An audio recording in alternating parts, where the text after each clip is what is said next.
La dernière fois, nous avons fait une séance d'abri. Pouvez-vous me dire pour quelle raison? Alors, on a fait cette méthode parce qu'en fait, j'ai vécu un événement un peu traumatisant pour moi.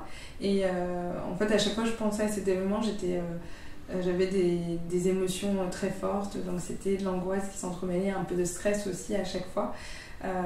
Et du coup, on a testé cette méthode pour pas effacer cet événement parce qu'il m'appartient. Mais quand j'y pense, que ça ne me procure pas une émotion très forte avec du stress, etc. C'était vraiment pour avoir une émotion une émotion neutre sur cet événement que j'ai vécu. Et donc, du coup, vous me disiez que vous disiez que peut-être il faudrait plusieurs séances, c'est ça? Oui, c'est ça, exact. Parce qu'à la fin de la séance, je me suis sentie bien, hein.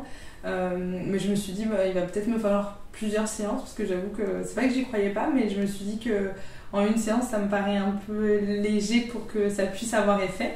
Et au final, j'étais agréablement surpris que même en ayant revécu cet événement, ça m'a pas procuré de fortes émotions, un stress élevé, etc.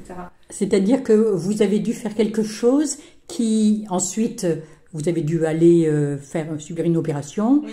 et normalement ça n'aurait pas été possible, c'est ça? Oui, c'est ça. En fait, au moment où je m'endormais, je revivais toujours cet événement et du coup, au moment où on devait m'endormir avec l'anesthésie, j'étais toujours en hyperventilation, j'étais un peu une petite crise d'angoisse où j'étais en train de pleurer parce que je voulais pas revivre ce moment-là parce que la dernière fois, ça a été très traumatisant pour moi. Et la dernière fois que j'ai fait juste après cette méthode, j'ai repensé à cet événement parce qu'il est toujours en moi, mais j'ai pas eu de forte émotion. J'ai juste senti, voilà, j'ai vécu ça et voilà, je suis vite passée à autre chose. J'ai pas senti d'émotion très forte. D'accord. Donc vous avez l'impression que ce que vous aviez vécu de traumatisant a été fluidifié? Oui, carrément. Oui. Je le vis, je le ressens toujours, mais je vais toujours penser à cet événement parce que c'est quand même quelque chose qui fait partie de moi, mais d'une forme carrément différent. Vraiment, c'était. Quand j'y repense, c'est vraiment neutre dans mon esprit. Je sais que j'ai vécu ça, je sais que ça a été traumatisant, mais j'arrive à le balayer et pas avoir d'émotions qui s'apparentent à cet événement-là. Est-ce que c'est une méthode que vous recommanderiez? Ah oui, carrément. Oui. Oui. Ok, bon, et est-ce que ça a eu d'autres conséquences après sur d'autres choses?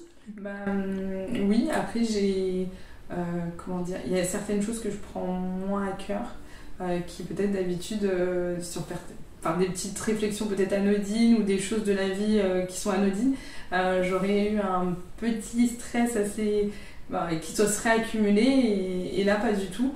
Même les petites choses anodines, j'arrive à les gérer alors que avant, c'est pas que j'arrivais pas à les gérer, mais j'avais du mal à, je sais pas, ça m'engendrait toujours un petit stress un peu. Tout de suite, je ressentais un stress alors que là, pas du tout. J'arrive à balayer un petit peu tout ça et justement à me recentrer sur moi-même et à me dire voilà, ça c'est pas grave, on passe à autre chose, il y a des choses prioritaires. Et franchement, en une séance, j'ai vraiment été très très très surprise parce que je m'y attendais pas du tout. Super, je vous remercie beaucoup. Merci à vous.